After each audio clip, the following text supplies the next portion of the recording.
One of the most significant challenges that we face as consultants is being valued for our expertise. Expertise, thought leadership, knowledge, all those things are intangible. It's not a product that you put on the shelf. So it's not easy to explain to others why it should be valued, why it does deserve to be compensated with premium rates, why it is important. Those are all things that can be a challenge to express.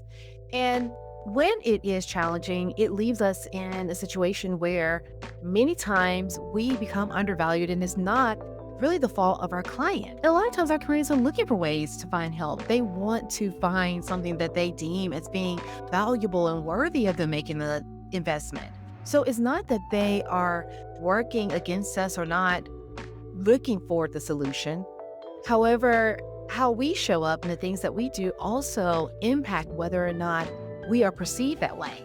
And the conversation I want us to have today is about what we can change. I'm a big believer in focusing on the things that we can change or what we can adjust in order to ensure that we reach our goals. So if you have been feeling like you are being undervalued, that your services are not looked upon as favorably as you would like, then this conversation is going to be one I think you want to tune into because it's me and you, and we're going to have a real chat about what it takes to fix it.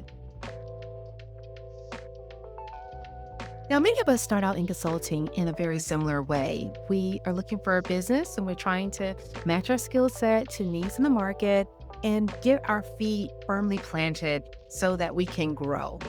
And it makes sense to just look for the work that we can find and try to find our fit. Just looking at the way that we start, it's not surprising that we're not in alignment right off the bat. That takes time.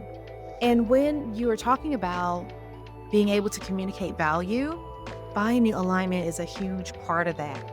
The messy start of it all is something that we all have to experience. We have to figure out how we fit into the market, what aspect of our lived experience is valuable to others, and what type of problems we can actually solve and what solutions we can offer. All of that is like this build up to creating what eventually becomes the service that we somewhat hang our hat on. So from the beginning, we're already in a situation that is not going to make it easy to communicate value. We're just trying to figure things out.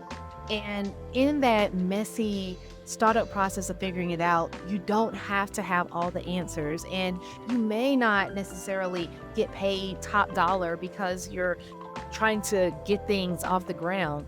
But once you've been in this industry for a while, once you've done the groundwork, once you have paid your dues, then that is a point at which you want to begin to transition from just picking up odd jobs to really build a business that centers around your work, the things that you're good at, what you do well. And when you start to move in that direction, then that's when you are looking for alignment. You're looking for a way to align what you do with the market and then stay in that lane and create something that is going to be recognized over time, or not just being a service that's offered, but really being one of the best services out there.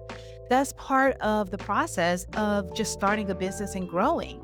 So if you're trying to be able to communicate value in the most effective way right out the gate, it's not necessarily going to align with your expertise. It may align with what you're doing for others. It may align with some other aspect of the services that you provide, or maybe a deliverable that you're going to give. However, once you get to that place where you want to be known for something, where you want to be respected for what you bring to the table that goes beyond what you're actually doing with your hands, then that's the point at which alignment takes more of a center role. So we have to start thinking that way. We have to move from it just being finding odd jobs to truly thinking about how do we align ourselves with the industry in a way that allows us to create this seamless connection between what we do and what we offer and what our clients need. In order for you to go from your expertise being overlooked and undervalued to it being something that people seek out for you to be positioned as an expert, then you're going to have to practice in your strengths. And one of the reasons why I like to stress that is really because Whenever you are not in sync with what you do best, you make things more difficult for yourself. And this is true for everyone, for all of us. So think of what it's like to start a new sport. If I'm going out and I'm trying to learn how to play tennis or pickleball, neither of which I can do, and I'm learning that skill set, it's not a strength of mine. There is a huge learning curve, right? And not only is there a huge learning curve, but I'm not, number one, good at it. I'm not comfortable in it. I am not showing up confidently in that space when I'm going into matches or tournaments. Is all something new. Well, there is this hard upward grind of it all to get to the point where you're good at that particular sport and develop a usable skill set. And so, if we're going into business with that same mindset of starting something new, and we're starting in a place where we have not practiced before, well, we don't have that lived experience, or we're not good at it, then it's going to be difficult. It's not that you can't do it, it's not that you can't learn these skills over time, but it's going to take a while to get there. And we all have to appreciate what comes with the journey. We want people to appreciate our expertise because of all the years of dedication we've put into learning the things that we need to learn, into mastering our skill set. So we also have to appreciate the fact that it takes that same type of energy and effort in order to master something new. Whenever you're starting out in a space where things are uncomfortable, it's going to take a little while for it to feel seamless and for you to be able to do the best that you can do. This is one of the main reasons why I feel like leaning on your strengths, leaning on the things that you're good at, makes everything about your journey easier. Because then you're not searching to learn more and to get more comfortable in your space.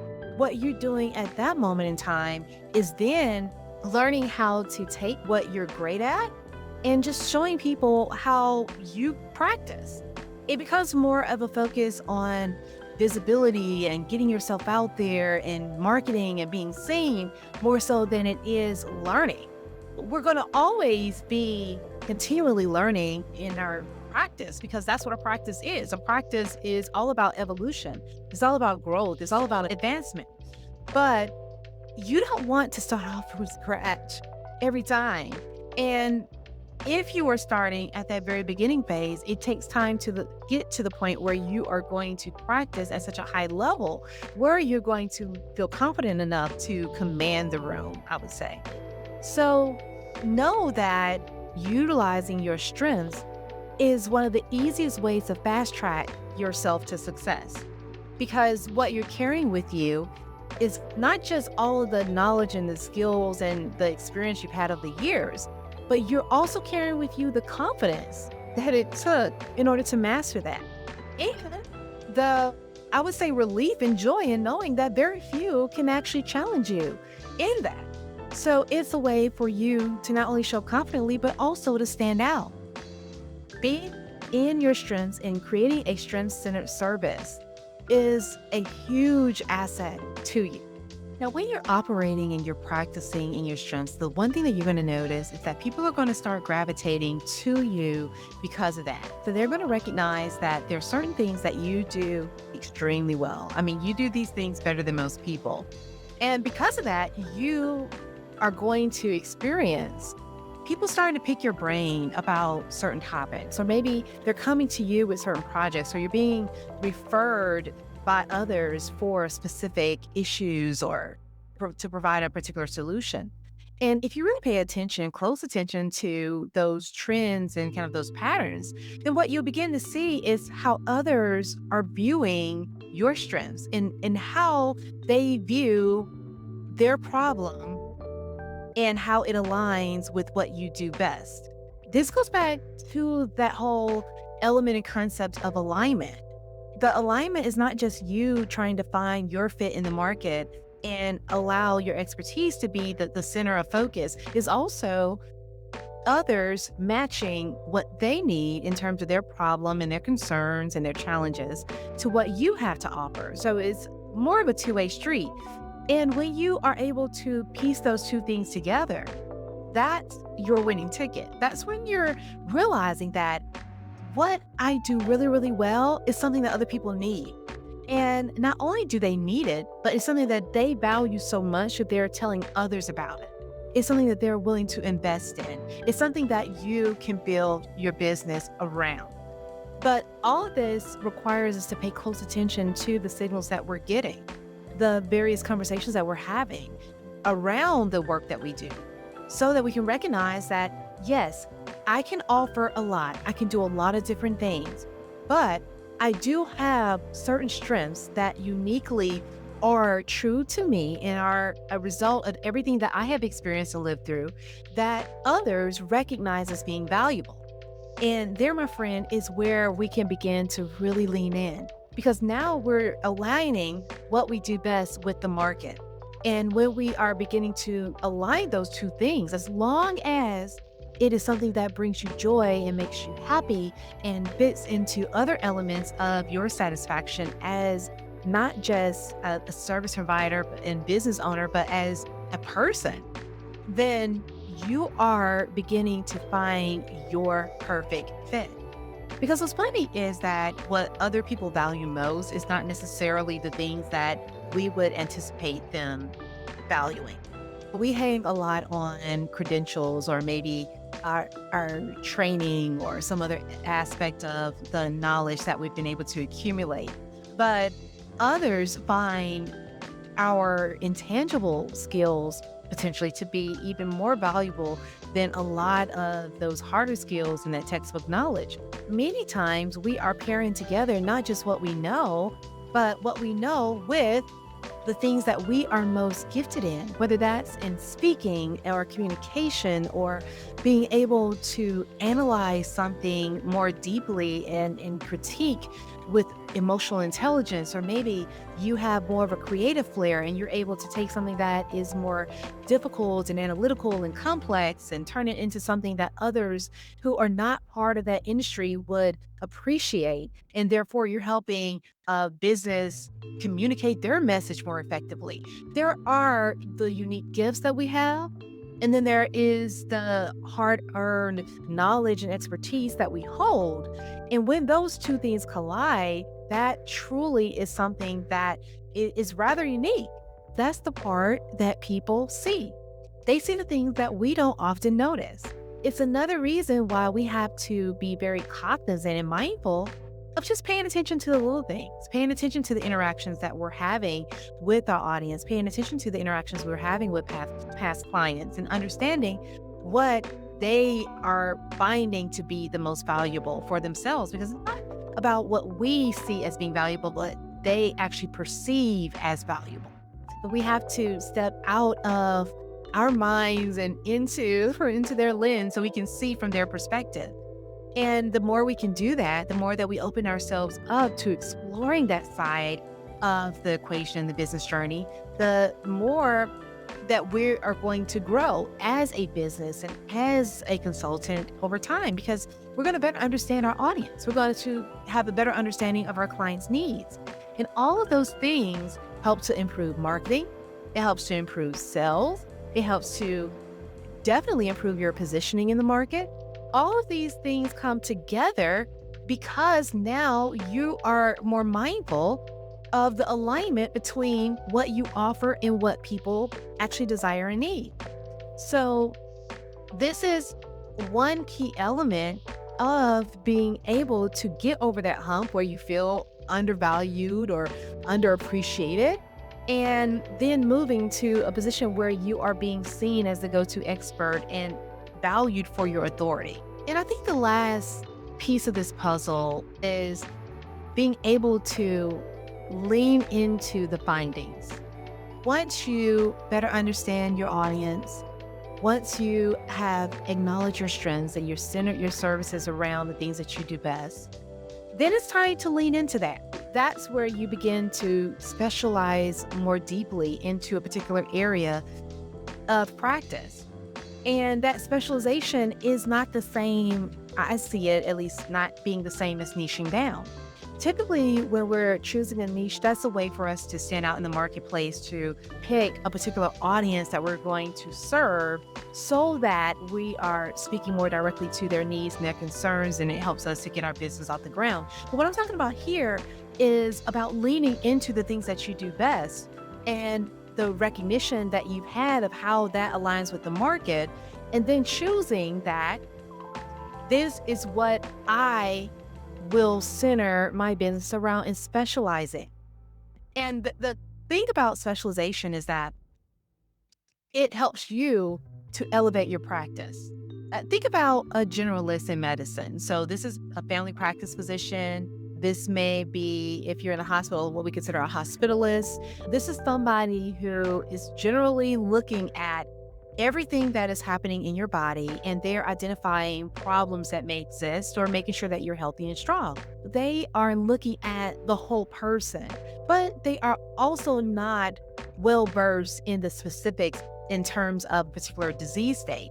So, God forbid, if anything ever happened and you had an ailment that needed a specialist, then more than likely the generalist, the hospitalist, the family practice physician, the internist, those individuals may not be able to help you with that problem to the extent that they need to, so that you have the best treatment and that you, if there's something that could be cured, you're cured. I like to think about this as the difference between working with your family practice physician and a neurosurgeon if you happen to need surgery for some type of finding in your brain.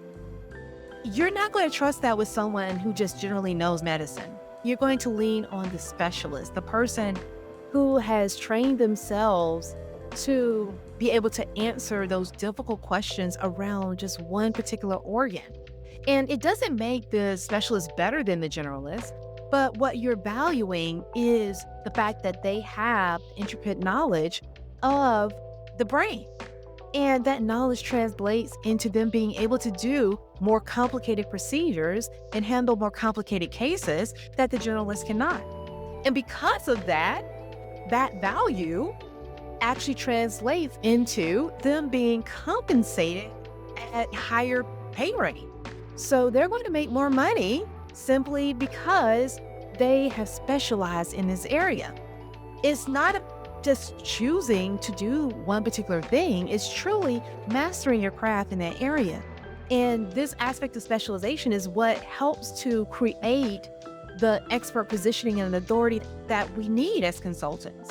Because in a world where AI is starting to really take off and people have knowledge at their fingertips, they're no longer just looking for an answer. They can look that up. They can find that on YouTube. They can find that using ChatGPT. What they need is someone to go even deeper and be able to combine that general knowledge with a lot of the other experiences that they've had throughout life, and then be able to handle more difficult, more complicated and complex situations that many times they cannot find through general means. This is our goal as we think about growing our consulting practices and our presence in our industries. We want to be expertly positioned to build and create longevity in our businesses. The longevity doesn't come from being able to take on a lot of different random tasks.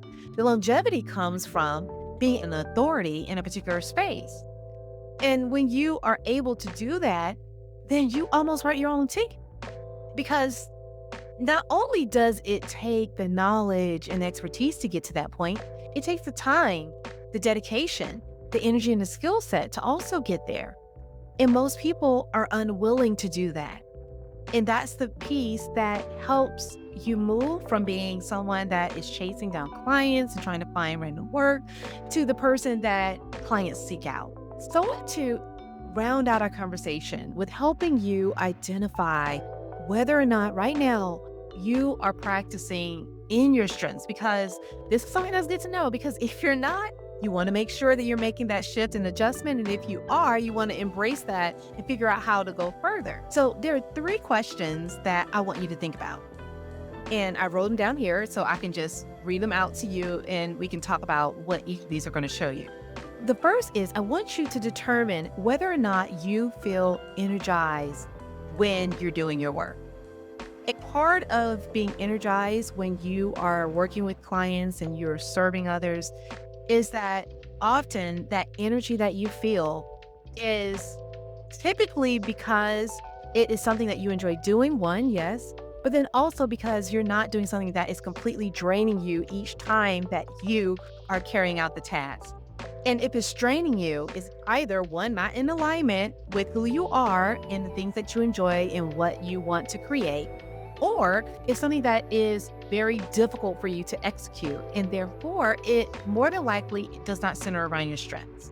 So, thinking about how you feel when you are working, whether you are finding that joy and that contentment, that is going to be something that helps to cue you into whether or not you are practicing in your strengths. Now, the second question I want you to ask yourself is when people come to you for help, what patterns do you notice? And this gets back to the alignment of your strengths that you've identified with the need in the market. Are you finding that when you get referrals or when that clients come to you and they're inquiring about your services, is there a match between what they're asking for and what you feel are your strengths and do best? Because if there is that alignment, then you are beginning to find your way into your perfect fit in the market. But if there is not that alignment, then there is a disconnect. There's something that's a little bit off. So either they perceive you differently than you wish to be perceived, or you have created a business around something that truly isn't your strength or something that you want to do, which once again is still not in alignment. So you want to focus and think about when others are asking you for things, when others are leaning on your expertise, what are they drawn to? That is going to cue you in as to whether or not you are on the right path. And the last thing is, and I think this is one of the most critical, especially for consultants, because so much of consulting relies on you being able to hold the room and be confident in the work that you do and confident in the recommendations you provide, is do you feel confident and comfortable in your space right now? And if you don't, then there may be some element of you having whether it's insecurity or feelings of imposter syndrome or just questioning whether you have sufficient skills in a particular area to call yourself an expert. And that lack of confidence can signal that you're not in your strengths. Because I will argue that if you're truly practicing in your strengths, you have a strength-centered business, then you are going to be more comfortable. You're going to be more confident because it's something that you do well. It's something that you don't have to fight to do. Not only will that confidence help you to stand out in the room and provide the best services, that particular confidence is something that is going to help you become an authority in your space. You're going to be seen differently when you're able to command that room because you know what you're talking about. So this confidence is important. I feel as if nothing else happens, we need to be comfortable and confident in the work that we're doing, because those are signals that we are in alignment. I hope this episode has helped you to see that beginning to find success in consulting is not all textbook knowledge. It's not just about everything that you learn in the classroom or the degrees that you have and things of that nature. It stems from who you are as a person. It stems from the experiences that you've lived through and how you're able to utilize those strengths to the best of your ability to address a need in the market. And once you're able to do that, things move with more ease and the progress is more swift because you're not fighting against the current. I want you to really think about how you are practicing right now. And if you are not in your strengths, if you are not in alignment with where you need to be and where you want to go, then it's time to cut all losses and align that ship.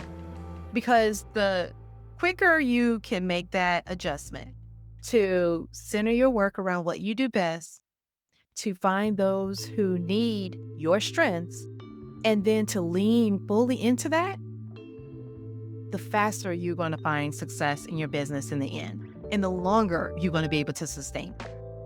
So I hope this episode has been helpful. I hope if you have enjoyed this episode, don't forget to share it with a friend. If you listen to the audio version, leave your rating on Apple Podcasts or Spotify. If you're here on YouTube, definitely subscribe so we can have these conversations again and again and again.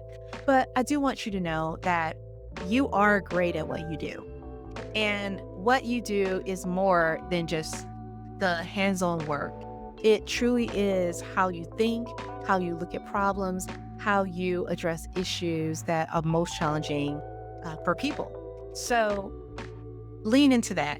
Find your strengths, begin to specialize in that area, and know that by taking these steps, you're building your business to last for the future that then can bring all sorts of wealth of every kind that you need. All right, until next time,